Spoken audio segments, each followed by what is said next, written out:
এই নিচে যে গাধাটা দাঁড়িয়ে আছো কার কাছে আসে রে?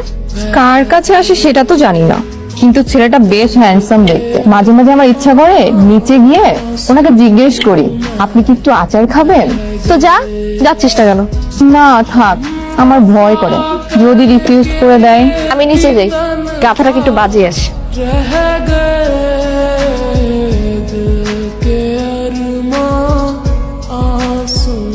আপনি কার কাছে এসেছেন? আপনি এখানে দাঁড়িয়ে দিয়ে সব আলতু ফালতু ধোয়া খাচ্ছেন কেন?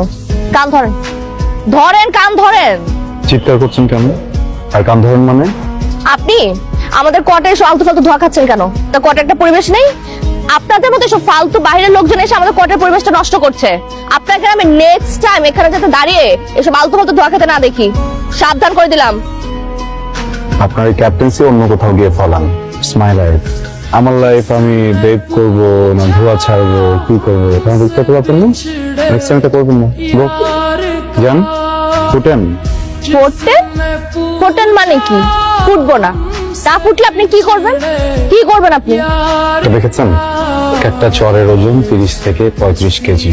ঠিকঠাক যদি একটা বসে যায় না, একদম ঘুরতে থাকবেন।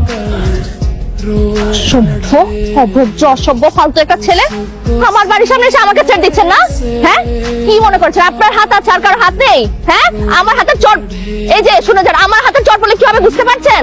আপনি কি ভেবেছেন আপনার শুধু হাত আছে না, আপনি থাপ্পড় দিতে পারবেন, আমার হাত নেই? আমি না এরপর যদি দেখেছি আমি কিন্তু মায়ের একদম টকটা বানাই দিব। রিনি, কি হয়েছে? আমি কি আচার নিয়ে নিতে আসবো? আরে একটা ফালতু একটা ছেলে, তুই আচার নিয়ে আয়, আচার মধ্যে একটু বিষ মিশানি, এটা একটা বিষ খায়, এখানে আমি দড়িতে ঝুলে মেরে ফেলি। শহরটা তো গেছেই, এখন কোয়ার্টারটাও যাচ্ছে।